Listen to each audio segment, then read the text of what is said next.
What's up, everyone? Welcome back to another episode of Interview on the Affluent. My name is Kwame Barbour, and I'm the founder and CEO of Affluent Clothing, a mission-based streetwear brand that promotes the idea that wealth is a matter of inspiration.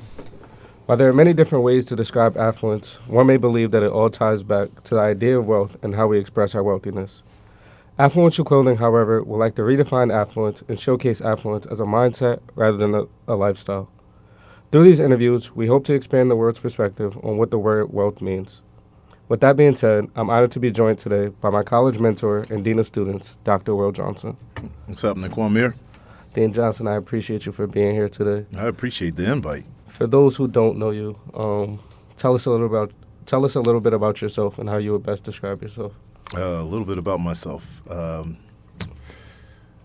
consider myself to be an educator professionally, and that can take on a wide variety of contexts. Teacher, advisor, guide, mentor. Tell them how you teach them on the court. Yeah, mostly back to the basket, but the jump shot is coming around. Pretty solid. Yeah, it's coming around. It's coming around, and that's work. But then personally, I like to consider myself a good friend, someone who loves his family, and my definition of family is wide and broad. I don't necessarily just think about my immediate family, my wife and two dependents, but I think about all of those people who enter my life. Folks in this studio right now, you're part of my family. I appreciate that. So that's sort of just a little bit about me. Love music, love sports. Favorite team or too controversial? I love my teams. I mean, most of the time I love my teams. But favorite team, my favorite sport, most people are surprised by this, is baseball. Okay. Love the game of baseball. Die-hard New York Mets fan. Still waiting for that next championship. Got you. If there's one value that you live by, what would that be? A value that I live by, respect. To make sure that I give the respect to others that I would hope that they would give to me as well too. I feel that if we lived in an environment, in a community, in a world that was more respectful of one another despite their differences of opinions, this would be an even better place to live in, right? Because I think at least here in the U.S., it is a good place to be, given the freedoms that we have in this country. But, sometimes those freedoms also create challenges for us as well too, because everyone, within the law has a right to live the way they want to, and sometimes that can interfere with the way others would like to live their lives. Think about our student experience down in the beach area, right? Yeah. Everybody's entitled to, live in that community per se, but sometimes what, a full-time resident's looking for from their experience might differ a little bit from the 21 to 20-year-old senior who lives next door to them. But that's the other thing, I feel like respect goes hand in hand with honesty as well. Not only being honest with yourself, but being honest with others. And that goes for anything in terms of everyday relationships and just expectations that you place on yourself and others. Mm-hmm. You talk about the various roles that you hold on campus as well as outside of campus. And success can look different in those roles. So sure. What do you think success looks like for you? For me, success is, definitely tied to, peace of mind. Success is tied to, feeling confident in, the decisions that you have made, feeling satisfied to a degree in where you are in life in general. I think all of that attributes to success. I think there are a lot of folks out there, in particular I know young folks deal with this a lot, but even some people my age, success is sometimes based on what the person next to them has, right, or what the person next to them is doing. Everyone really needs to come up with their own, as you put it, definition of what success means to them, and how they're going to define it, and how they're going to reach whatever goals and aspirations that they have for themselves, hopefully without taking anybody else down, but maybe even more so bringing some people along with them. That's why I think of the success that I have in my role here, and I certainly don't do this alone. There are many other colleagues here on campus I work closely with, but every year, when commencement comes around and I see 800, 900,000, 1,100 students crossing the stage. I'm not counting down, but 100 days to graduation. Yes. 11 weeks to go. Let's go. That's success, and it's a collective success, right? Because everybody who's on Bellarmine Lawn, family, students, faculty, administrators, we're all part of a collective success, for our community, but also for the individual parts that are within it. Got you. You spoke a little bit on confidence, and that's something that we talk about a little bit at the brand, just promoting the idea that wealth is a matter of inspiration. A lot of times people lack self-confidence due to, like you said, social comparison, fear of failure, or just not feeling well supported. So, where do you think your confidence came from? Where did my confidence come from? I'm a believer, certainly confidence comes from within, but, there are external motivators that come into success as well, too. Having really great teachers, around me in school who encourage my academic pursuits and performance, that's somewhat where it came from. Certainly have to give, credit to my parents and my family for all that they provided me. But I also like to attribute the community that I grew up in. It's interesting. I grew up in Windsor, Connecticut, right outside of Hartford. And when our neighborhood was developed, it was probably one of the first predominantly black communities within the town of Windsor. But it was comprised of, mostly, working class individuals. Most of them didn't have beyond a high school degree, but they were doing well for themselves in work, had good jobs, were able to buy, a home for their families. And, they talk about it takes a village, right? To raise a kid or a person. And I'm fortunate enough to have come from one of those types of environments. So I'm always forever grateful of being from the 06-09-5. And I've tried to model that as best I could for my own dependents in terms of the type of neighborhood community that they were going to grow up in, the type of town that is very diverse. They had an opportunity to interact with individuals from lots of different backgrounds and walks of lives, and to be able to see the good and the bad and the ugly in life as well, too, not to live a somewhat sheltered upbringing where, perhaps maybe they get to college and they're like, oh, my gosh, I've never seen something like that before. I think my dependents would say that they're fortunate enough in a very similar way that I think I was to seeing a lot in life before, they reach adulthood.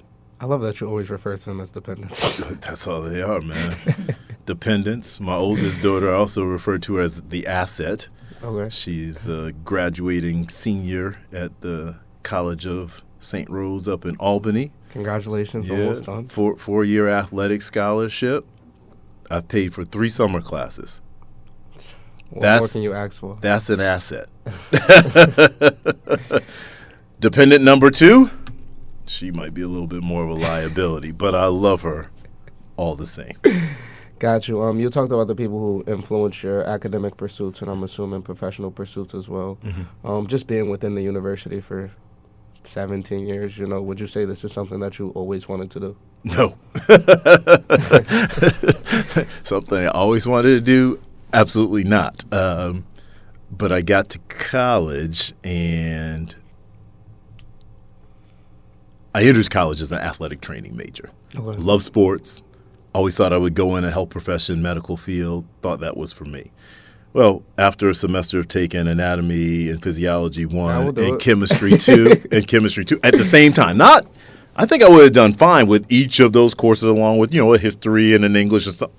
That would have been cool. But when I took them both at the same time, yeah, that was a game changer right there. And it gave me I had to reassess Gotcha. what it is that I wanted to do. I'd always loved school, really loved school.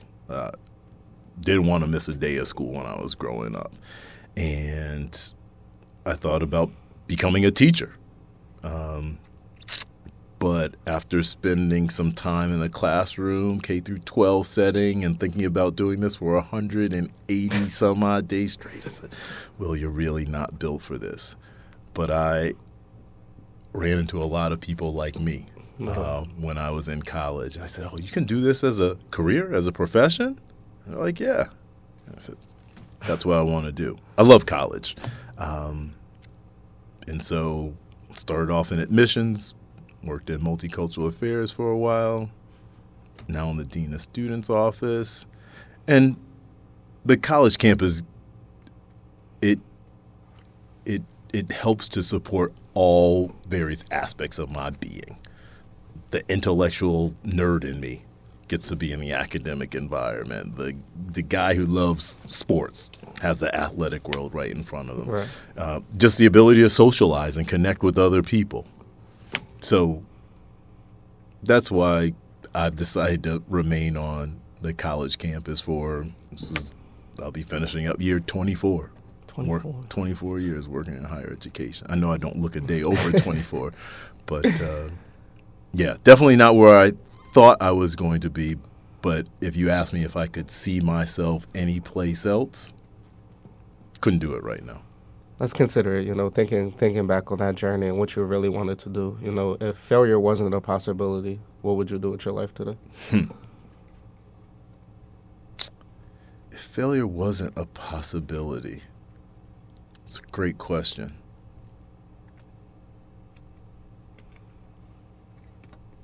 Yeah, there's so many varied interests that I have.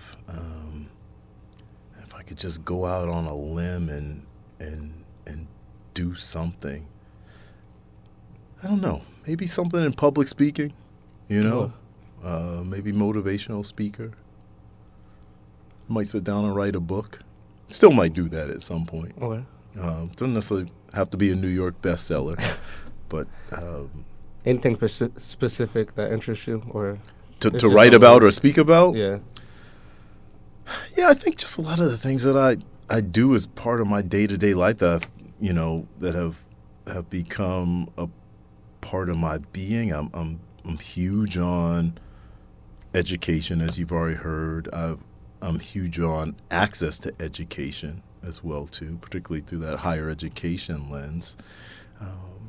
So I'd probably talk about my experiences, my journey, talk about some of the issues that exist, the barriers to access to higher education for a lot of folks in our society.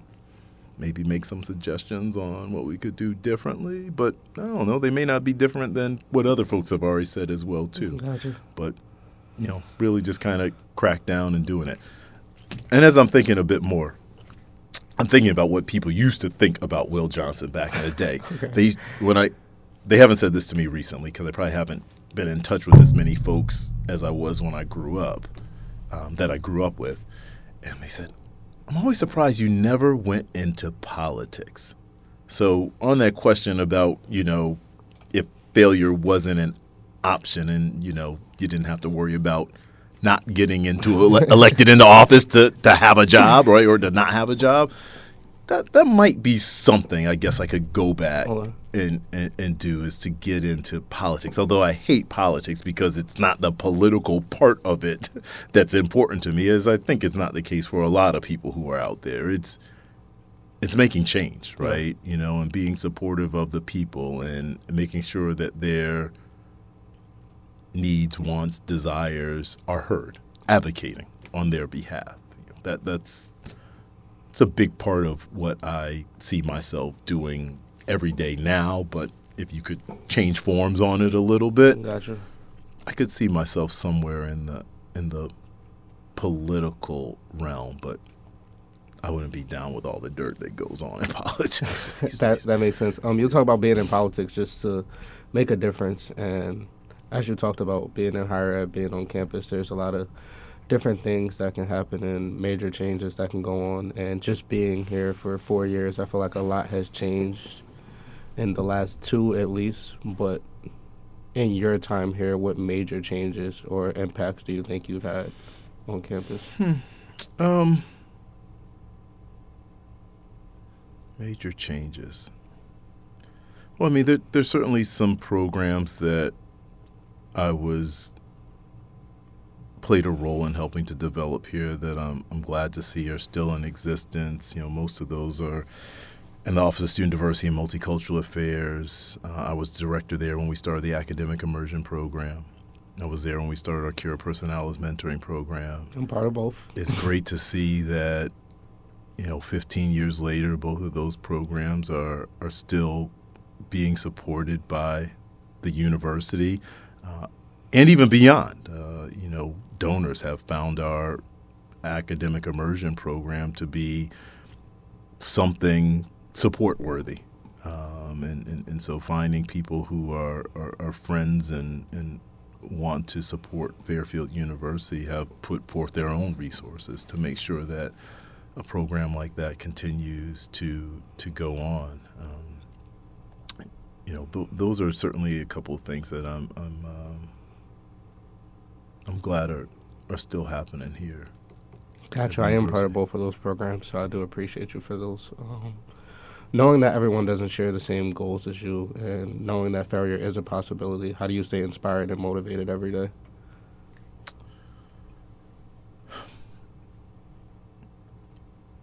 I think there's something positive that all of us can do every day, some little thing. And it can be routine at times. Get up in the morning, I go for a run. I started off just going for 1 mile runs because that's all I could do. No, I'm up to half marathons now. I can't do the mile. I can't do the mile. Well, you've had some injuries that might be have prevented you from getting there, but you can do the mile. I'm confident you can do the mile. That's mental. Absolutely, right? And so, to that point, Kwamir, that's exactly what I mean. It's mental. It's more mind over matter than anything else. I mean, my left foot is bugging me right now, but I still got up this morning. I didn't do much. I did like 2 1/4. And then I went in the rec plex. Not much. Yeah, well, yeah, because I have to get ready for this half marathon that I'm running in 6 weeks. So I need to start building myself up to that soon. I don't think it'll be a problem because I know what I need to do to get there. But, just, staying positive and just sort of those small little accomplishments every day. It doesn't have to be anything major, but just to say I succeeded at doing something today, even as routine as it may be. Setting reasonable, attainable goals for yourself. Those are certainly the ways that I kind of stay focused. I'm able to stay positive and have a positive outlook on life and what's ahead of me. And I'm also entering this phase of life as well, too, at 46, where, life is starting to change for many of us. I have a good friend growing up, was diagnosed with colorectal cancer a year ago. Perfectly healthy person otherwise, but just finished her treatment about 3 months ago. And, so you have, those adages you see left and right where, friends and people my own age are going through all types of life's trials and tribulations. Friends are losing parents right now, too. So, just living every day for what it's worth. Because tomorrow ain't guaranteed, as cliche as that may sound. But just trying to do positive, stay positive, try to live life to the fullest. I'm not exactly doing that just yet, because if I would, my passport would have a lot more stamps in it right now. But that also takes some fiscal resources that Makes sense. as soon as I get these dependents out of the way, I'll have a better flow of those disposables. Gotcha. You were talking about setting small and attainable goals, and I feel like that ties back to gratitude as well. Setting those goals and really taking the time to reflect and see what you have achieved, and making sure that what you have achieved is truly for yourself and not for others. I know that I experienced. I had to think about it, and a lot of things that I've done, I've thought about it, and it's like I've done this for other people and not necessarily myself. So it wasn't really making me happy. It was making everybody else happy. So just taking that step back and really being intentional with what you're doing, especially you said as you enter this phase of life where people have a lot of different things going on, you know, being grateful for what you have and really listening to yourself on what you want to do and what can be done. Yeah, it's funny. You have me thinking right now. I'm a Virgo. That's my astrological sign. Virgos are often known for being very selfish individuals. But I think that selfishness kind of ties into both doing things for others and not, purely doing it for your own satisfaction, but you're getting a little something out of it as well too. So it's a two-way street. Like everybody is benefiting from your actions and activities, right? Sometimes people just give so much of themselves, right? And they don't feel like they're getting anything in return. But also I think some of that's an attitude, right? That they're just thinking like, I'm giving.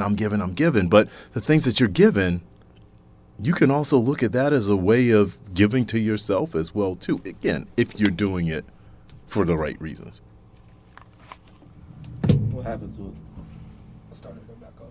Oh, yes, that's going off of that point, I think Fairfield has helped me understand that as well. That I truly am a man for and with others. Again, like I said, it just took me a while to notice that, understanding that I really might be a vessel, and I might be here to not only get the most out of the experience for myself, but create a better experience for those that come behind me. Yeah, no, that's great. I mean, one of the reasons why I've remained here at Fairfield, I think, is somewhat along the lines of what you just said, Kwame. I find that I quite naturally align with so many of the values that Fairfield University, espouses to being, right? And having that sort of alignment allows me to just kind of be me and do what I do and support people, support the university's mission without even putting forth the effort, right? Without having to really try. It just That's the thing. A lot of it is normal to us. just comes so naturally, to me. Folks will acknowledge, you do such a great job. It's like, but yeah, it's normal. I could do more. Yeah, I stop recording. Yeah, I could do more, right? And I'm not saying I'm coasting or anything along those lines, but I'm in balance with life in general. I'm giving this university and certainly the people within it a lot, plenty. Students, my colleagues. It's a good place to be. So going off of that, you said you've given a lot to others. What would you say you want to be remembered for?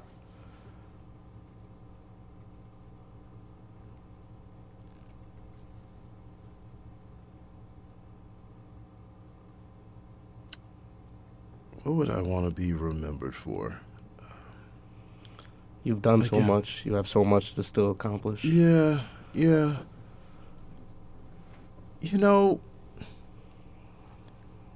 Undefeated D-League season. Yeah, right. We don't need to go undefeated. I just need the chip. We win the chip, I'm turning in my giving my papers the next day. So we won the trophy. Doc Orman, R.I.P. We got the trophy. I don't think much about how I want to be remembered. I really don't. That's really up to others. They'll decide how they want to remember me. I'm certainly hopeful that they're positives thoughts about me, but there are some people out there that may not have positive thoughts about Will Johnson. They might be glad that that person is gone. Nothing we can do about it. Exactly, and that's exactly my point. So yeah, I honestly don't give a whole lot of thought about how I'd like to be remembered. I'm more about what I can do while I'm here, while I have the ability to do so. That's what's really important to me. I was talking with one of my college classmates yesterday, and you soon to be graduating seniors, get ready for this, where you get the call for donations from your alma mater when you're still paying off student loans and whatever, right? Yesterday. And I said to my friend, I says, this particular call for support came from our cultural centers. I went to Northeastern University up in Boston. And I said to my friend, I says, I've never given a dime to the African American Institute. Now, the AAI I lived right next to it, but in all transparency, it wasn't a big part of my experience while I was in undergrad. A lot of my friends were connected to it. One of my mentors was a former director of the institute. So obviously, deep levels of respect for it. And ironically, I went on to kind of serve in a similar capacity as director of the institute. And yesterday, I opened. I'll tell you a whole story. I was going through the mail at home. I saw this give to Northeastern, and I was literally almost ready to rip it up and just put it in the recycling bin. But something told me, open this, see what's in it. And so it's sitting on my desk upstairs. I haven't decided what I'm going to do or how much I'm going to do, but I'm going to do something. Okay. Just kind of another way to give them back. I forgot what your question was, but there's just a long-winded story about, I like that though, because you talked about how you had some hesitancy at first, and you decided to open it, and you haven't yet decided what you want to do, but you want to do something. I want to do something. And I think that leads to my next question, which, how can you increase your value? How can I increase my value? I'm already pretty freaking valuable as I am. Exactly. How does one increase their value? Some of it's by doing more. And when I think about the more, I'm thinking about the more in the magic sense that we do here, right? It's not just about working harder or putting in more time. It is, what more can I do, certainly for the greater glory of God, and certainly for all the people who I interact with, right? How can I make the lives of the people here at Fairfield, in my own personal life, how can I make their lives better? That is what brings value to it. And that can be, in a material sense, where my niece and my good friend's daughter sent me their Girl Scout cookie order forms, right? So I can order a couple boxes of Girl Scout cookies and, make them feel really good. I need a box. You need a box? Let me know what your favorite kind is, because I'm not, I'm doing this because out of generosity. Okay. I'm not a big Girl Scout cookie fan. Neither am I, but the caramel delights. Okay. Noted. Be upstairs in 408 for you to come pick them up. But then there are the other pieces of just, stopping by to see my aunt, my mom's best friend, spending time with her. That brings value to me, to my life, to their life. Makes sense. My final question for you, what does affluence mean to you? I think affluence means a lot of the stuff that we've sort of talked about, Kwame. Not necessarily looking at it purely from that monetary sense.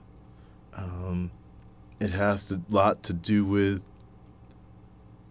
the value that you see in yourself and what you can be, what you can do, how you can serve others. That, in my mind, is a lot of what affluence is about. It is not always about, being high on the hog, as the folks from the South used to say, right? Not necessarily about being at the top of the food chain, not necessarily having all the privilege in the world. In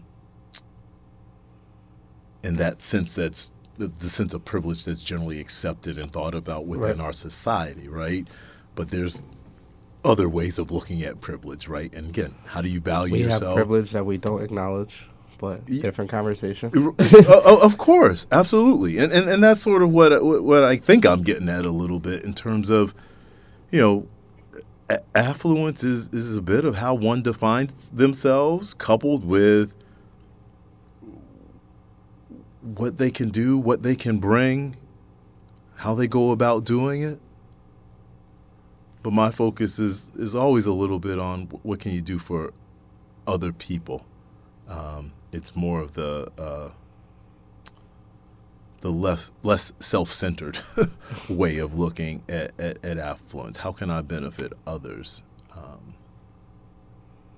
through my work, my skills, my knowledge, my being? Early on, you said you're a Virgo. You see yourself as selfish, but you've really done a lot for the university and a lot for me over the last 4 years. So I not only appreciate you for this opportunity, but for the mentorship as well. Yeah, I'm glad for the same, Kwame. You are an upstanding young man. I knew you were going to do really good things here and beyond from the moment you stepped foot on campus. I knew the same thing about your cameraman as well, too. Yeah, but I'm glad that Fairfield has been a positive experience for you. I've been so blessed and fortunate to work with so many wonderful students here at Fairfield University. I'm actually looking forward to connecting with a couple of them when I head up to Boston on Friday for a meeting, wanting to get together with them. Gotcha. Yeah. Any last words of advice for those watching? Be yourself. Gotcha. Be yourself, and don't be afraid to do so. You don't have to follow the lead of others. That's one thing that I generally have never done is just followed others without thinking about why I'm doing so. Right? Not necessarily not following them to be resistant, but don't just say I need to be like that, or I need to do this, or I need to have that, because that's what you see other people doing. So be yourself. Gotcha.